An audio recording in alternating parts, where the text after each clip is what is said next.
I'm Judith Robbins Rose, and I'm the author of Look Both Ways in the Barrio Blanco, and you can call me Judy.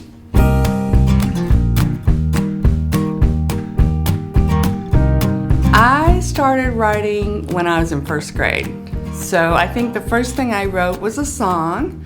It was about a cherry tree.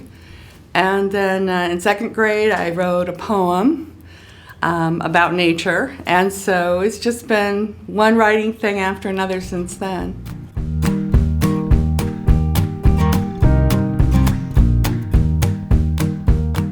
I don't know if there's a specific scene that I'm most proud of in Look Both Ways in the Barrio Blanco, but I think what I'm most pleased about is that I did capture the world of kids in our community.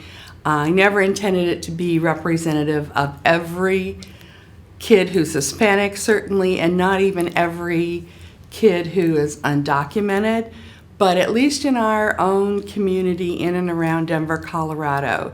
I had one girl come up and throw her arms around me and say, "This is me," and she's in tears, saying, "This is me, this is my story." The more specific you can make a situation, the more it hits at the bigger emotions and the generalizations. People can identify with it better if you're not going for the stereotype, if you're saying, okay, I'm just talking about one kid, one situation, one neighborhood. There becomes a sort of universality to that.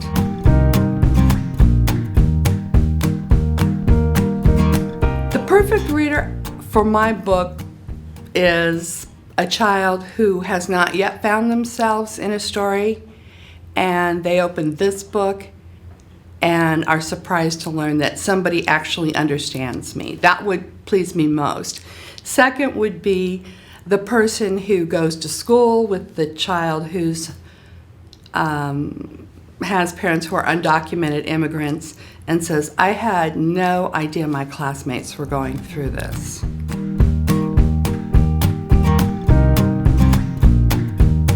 I think the best advice that I've ever received would have to be from my mom, and she said the same thing over and over the whole time I was growing up. And it was, you can do anything you want to do. You can be anything, you can go anywhere, you can do anything you want to do. And if you hear that enough as a child, it starts to really internalize.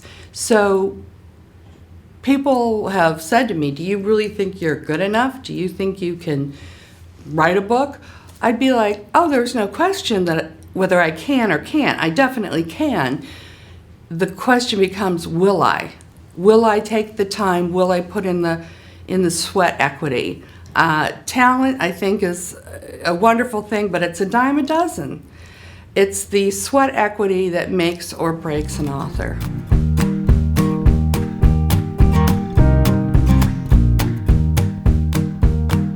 There are two girls in particular that are inspirations for the characters in Look Both Ways in the Barrio Blanco. They happen to be sisters, Ruby and Perla. And I think my favorite reaction of all time was Ruby, who is the inspiration for the character of Rosa in the book. I asked her, "How do you think this book compares with other books that are similar?"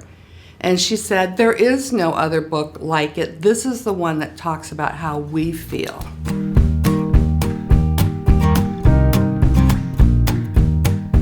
It was my mentees that caused me to write this book. There's a scene in the book where Miss and Jacinta walk into the Immigration's Customs Enforcement Office. And that scene is highly representative of a situation where I was trying to find out some information about the uncle of my two mentees and literally was threatened with arrest simply for asking questions. The scene in real life took a very short period of time, but I had to sort of draw it out for the novel in order to be able to make that believable and work. because it was so unbelievable what they did to me. I was having a hard time selling it to people.